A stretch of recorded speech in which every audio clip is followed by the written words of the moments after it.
अस्सलाम वालेकुम students, hopefully आप सब लोग खैरियत से होंगे। बायो का हमारा यूनिट नंबर 4 चल रहा है और लेक्चर नंबर हमारा 18 है। और आज जो हमने नेक्स्ट टॉपिक स्टार्ट करना है वो है relationship between structure and function of a cell, कि सेल के स्ट्रक्चर और फंक्शन में क्या ताल्लुक़ होता है। तो आइए से हम स्टार्ट करते हैं। Relationship between cell structure and function. हमें पता है कि जो एनिमल और प्लांट सेल्स होते हैं प्लांट होते हैं, ये मल्टी सेलुलर होते हैं। मींस ये एक से ज़्यादा सेल से मिलके बने होते हैं। मिलियंस ऑफ सेल्स होते हैं। जब एक दूसरे के साथ अटैच होते हैं तो देन एक पूरा इंडिविजुअल बनता है। ठीक है, तो अब हमने देखना है कि एक प्लांट के अंदर और एनिमल्स के अंदर कौन कौन सी डिफरेंट कैटेगरीज़ के जो सेल्स होते हैं वो पाए जाते हैं। अगर इसको हम देखें तो पहले हम एनिमल के सेल्स देखते हैं। एनिमल्स में नर्व सेल्स होते हैं, यानी नर्वस सिस्टम जो हमारा है उसके सेल्स, जैसे हम सिंपल न्यूरॉन कह देते हैं। मसल सेल्स होते हैं, मतलब हमारे जो मसल्स होते हैं उनके सेल्स। सेल्स, स्किन हमारी पूरी बॉडी की जो स्किन होती है उसके सेल्स। उसके बाद आरबीसी हम कहते हैं रेड ब्लड सेल्स, मतलब हमारे जो ब्लड के सेल्स होते हैं। वाइट ब्लड सेल्स WBC, ये भी हमारे ब्लड में होते हैं। प्लेटलेट्स, ये भी हमारे ब्लड में ही होते हैं। उसके अलावा हमारे बोन के सेल्स होते हैं। ठीक है, उसके अलावा हमारे जो ऑर्गन्स होते हैं उनके भी सेल्स होते हैं। ठीक हो गया, तो हमारी बॉडी में बहुत सारे सेल्स पाए जाते हैं, डिफरेंट कैटेगरीज होती हैं। अगर इनका हम फंक्शन देखें तो नर्व सेल, मैंने आपसे कहा कि किसके सेल्स हैं, नर्वस सिस्टम के। इसको हम सिंपल क्या करते हैं, न्यूरॉन भी कहते हैं। न्यूरॉन का फंक्शन क्या होता है, वो मैसेज को ब्रेन से बॉडी के पार्ट्स तक लेके जाती है, या फिर बॉडी पार्ट से किधर लेके आती है, ब्रेन तक। तो सिंपली अगर इसका हम फंक्शन शो करें तो हम कहते हैं कंडक्ट इम्पल्सिस। इम्पल्सिस की क्या होती है, नर्व इम्पल्सिस। नर्व इम्पल्सिस के बारे में आप लोगों ने प्रीवियस क्लास में पढ़ा होगा। ये इलेक्ट्रिकल वेव्स होती हैं, इलेक्ट्रिकल वेव्स की फॉर्म में जो मैसेज कंडक्ट किया जाता है ये वो होती हैं।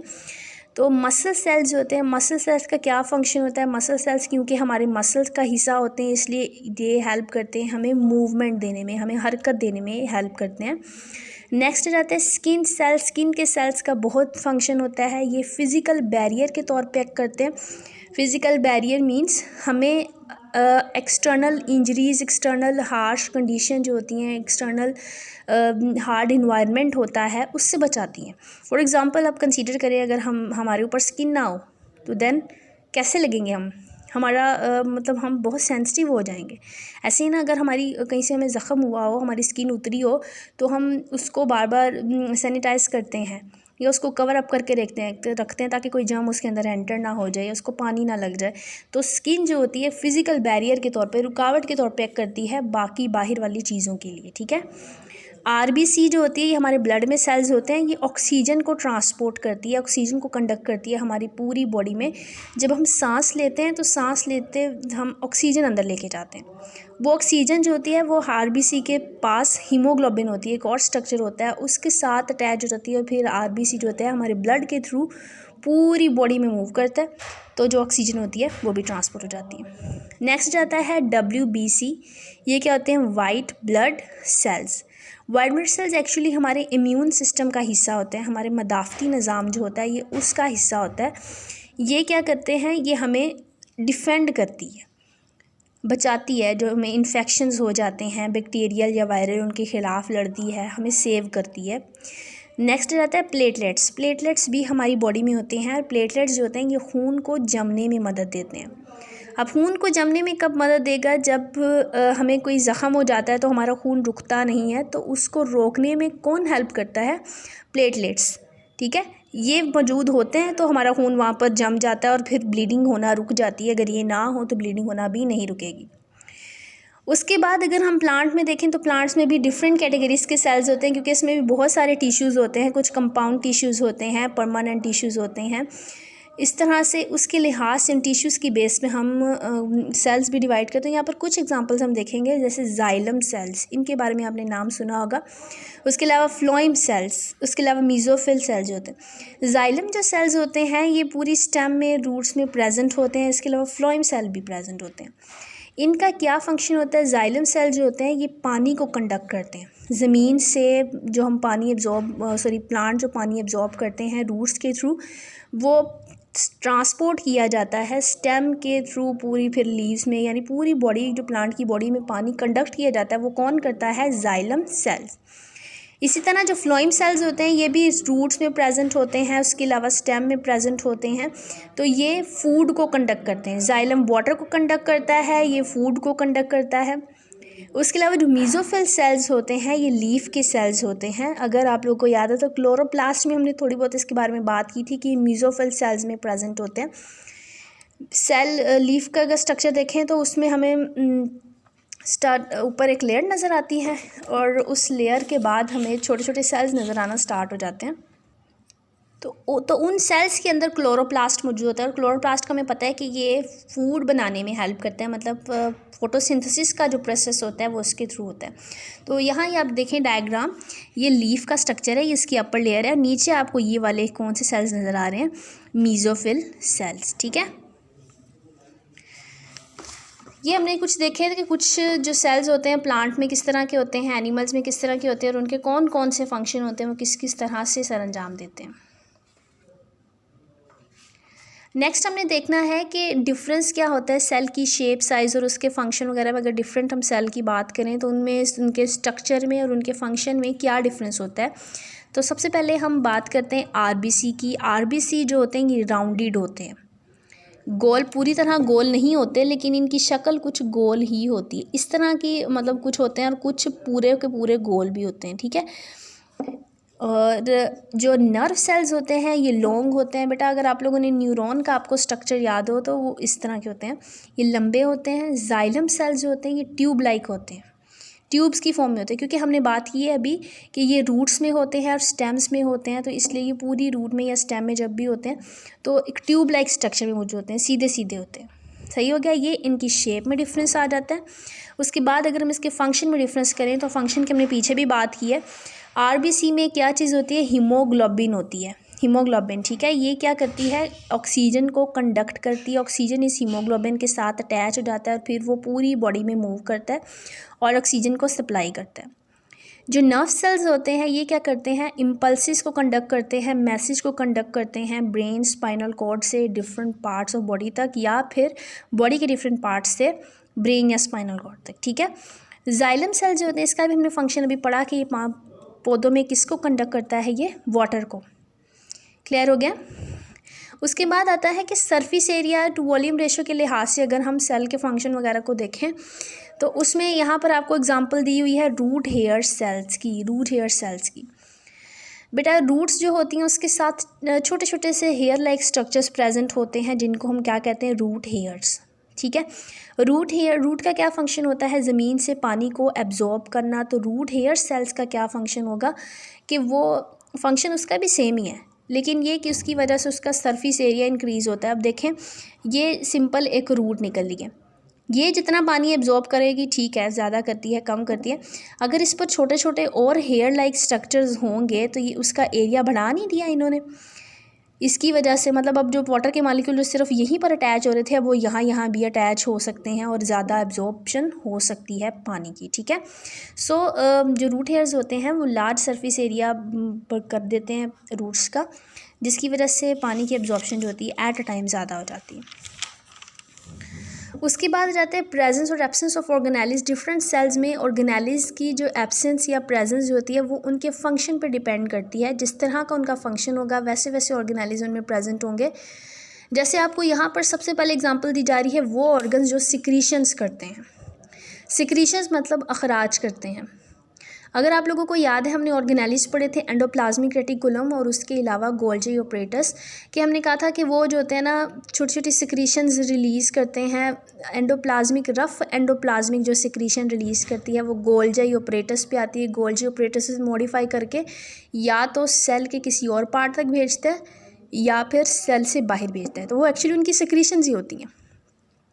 तो जो भी ऑर्गन सिक्रीशंस करते हैं उनमें रफ एंडोप्लाज्मिक रेटिकुलम या सिंपल एंडोप्लाज्मिक रेटिकुलम आप उसे कहते हैं प्लस गोल्जी ऑपरेटस ऑर्गेनेलिज जो होंगे ये ज़्यादा होंगे।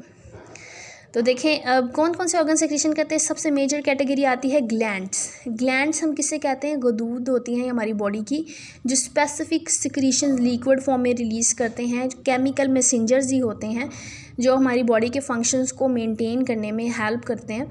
जैसे हमारा ब्रेन होता है वो न्यूरॉन्स के थ्रू हमारी बॉडी के फंक्शंस कंट्रोल करता है, इस तरह से ग्लैंड्स होते हैं हमारी बॉडी के डिफरेंट फंक्शंस को ये हार्मोन्स के थ्रू कंट्रोल करते हैं। सिंपल सी एग्जांपल आप यहाँ पर मैंने आपको दिया, स्वेट ग्लैंड्स होते हैं हमारी स्किन में मौजूद होते हैं, ग्लैंड्स होते हैं, जिस स्वेटिंग होती है हमें उन्हीं ग्लैंड्स की सिक्रीशन ही होती है, उन्हीं ग्लैंड से ही निकलते हैं।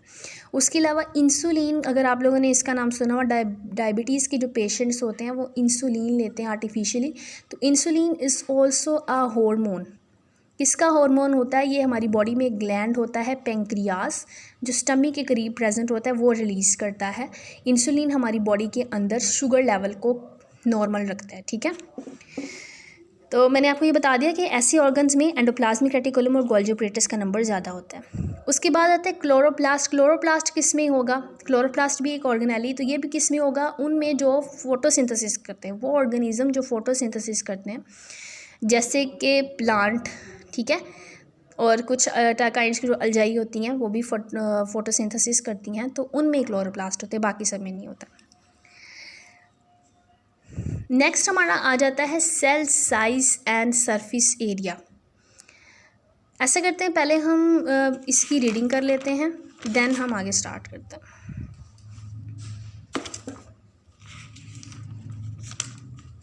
पेज नंबर 67 पे आप लोग देखेंगे relationship between cell function and cell structure. The bodies of the animals and the plants are made up of the different cell types. जो एनिमल्स और प्लांट्स की बॉडीज़ होती हैं वो बहुत सारी डिफरेंट साइज सेल्स होते हैं उनकी बनी होती हैं। Each type perform specific function. जो हर टाइप होती है वो एक मखसूस ख़ास किस्म का फंक्शन सर अंजाम देती है। And all coordinated function become the life process of organism. और फिर जो सारे फंक्शन होते हैं एक दूसरे के साथ जब कोऑर्डिनेट करते हैं, एक दूसरे के साथ जब राब्ता कायम करते हैं, तो एक पूरी ह्यूमन बॉडी के फंक्शंस कंट्रोल में आ जाते हैं। Cell of the one type में differ from those of the other type in the following except. आपको कह रहे हैं कि एक सेल जो टाइप होती है, एक सेल की टाइप दूसरे सेल की टाइप से किस किस तरह से डिफरेंट हो सकती है। सबसे पहला उसने कंपैरिजन दी है साइज एंड शेप, ये भी हमने डिस्कस किया है। Red blood cells are round to accumulate the globular haemoglobin. Nerve cells are long for transmission of nerve impulses. Xylem cells are tube-like and have thick walls for conduction of water and support. Next is the surface area to volume ratio. Root hair cells have large surface area for maximum absorption of the water and salts. Presence or absence of organelles. Cells involved in making the secretions have more complex endoplasmic reticulum and Golgi apparatus. Cells involved in photosynthesis have chloroplast. ठीक है, उसके बाद आ जाता है individual cells contribute in the functioning of the whole body. It can be explained by the following examples of the cells of human body. Nerve cells conduct nerve impulses and thus contribute in coordination in body. बेटा ये हमने starting में ये जो कुछ sales लिए थे ना, उनकी फंक्शन में आपको स्टार्टिंग में लेक्चर के बता दिए थे कि नर्व सेल जो होता है ये नर्व इम्पल्सिस को मतलब सेंड करता है बॉडी में, इस तरह से हमारी बॉडी के फंक्शन को कोऑर्डिनेट करता है एक दूसरे के साथ. Muscle cells undergo the contraction and share their role in movements in the body. Muscle cell जो होता है मूवमेंट में रोल प्ले करता है. Red blood cells carry oxygen and the white blood cells kill foreign agent. Foreign agent कहते हैं बाहर से कोई चीज़ जो हमारी बॉडी में एंटर रही होती है, जर्म्स वगैरह, उनको किल करते हैं. And so contribute in the roles of the blood in transportation and defence. इस तरह से ब्लड को ट्रांसपोर्ट करना मतलब डिफरेंट बॉडी के पार्ट्स में, और डिफेंस और हमें बचाना, सेव करना, उसमें रोल प्ले करता है. Some skin cell act as the physical barrier against the foreign material, foreign बाहर वाले material. And some are receptors. कुछ इसमें रिसेप्टर्स भी होते हैं. रिसेप्टर्स हम सिंपल वर्ड में कहते हैं सेंसर्स. किसके सेंसर्स होते हैं? टेम्परेचर के होते हैं, टच के होते हैं, पेन होता है. मतलब हमें अगर ठंड लग रही है तो उसकी वजह से हम किसी वजह से फील होता है, ये टेम्परेचर के जो रिसेप्टर्स होते हैं हमें टच करता है. टच के रिसेप्टर्स हमारी स्किन में जो होते हैं, हमें पेन किस तरह से फील होती है, क्योंकि पेन के रिसेप्टर्स भी हमारी स्किन में ही प्रेजेंट होते हैं.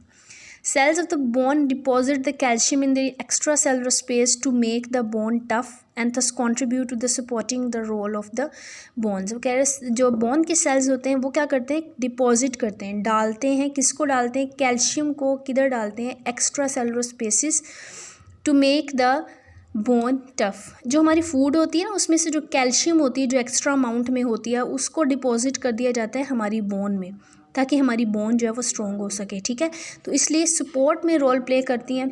आपको पता है ना, जो हमारी बोन्स होती हैं हमारे स्केलेटन का पार्ट है, और स्केलेटल सिस्टम जो होता है हमारे बॉडी को सपोर्ट करता है और उसके साथ साथ हमें सेव भी करता है।